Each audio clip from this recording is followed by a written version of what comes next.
9e étape du Dakar 2021 dans la catégorie des véhicules légers qui a connu 3 leaders différents sur ces 4 derniers jours. Voilà une course très ouverte.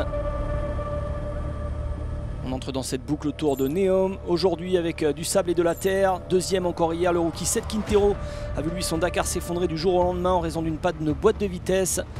Après avoir brillamment remporté la 6e étape devant les SSV, c'est un coup dur pour le jeune américain. Ouais, c'est la fin de notre expérience sur le Dakar pour le moment. Peut-être que nous pourrons redémarrer, mais bon, c'est pas encore trop sûr en raison de la situation dans laquelle on se trouve. Chris Meek a réalisé une superbe remontée sur cette étape, mais ensuite il a été rattrapé comme souvent depuis le départ de ce Dakar par des soucis techniques, un moyeu cassé. Au moins il avait une vue magnifique et dégagée de là-haut.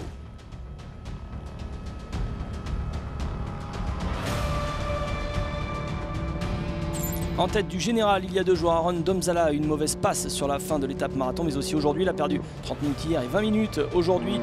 Il est toujours présent dans le classement pour faire un coup malgré les aléas de la course de ces derniers jours.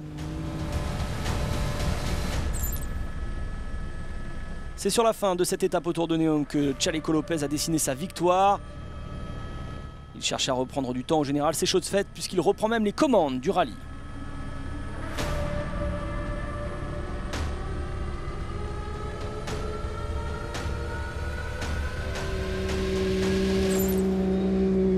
Dans le top 5 sur cette étape autour de Neom, mais pas capable de suivre le rythme des meilleurs, Michael Goxal s'incline mais reste en embuscade au classement pour disputer le podium en cas de coup dur pour d'autres pilotes, car il a environ 1 heure de retard tout de même.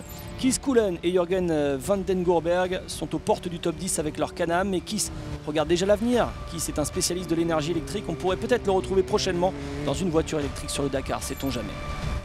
Austin Jones à l'équivalent d'une barre à 1000 encore à parcourir pour finir ce rallye. Il avait les honneurs de la première place au général dans cette catégorie des véhicules légers, mais l'Américain a craqué aujourd'hui, concédant près de 20 minutes à mi-parcours.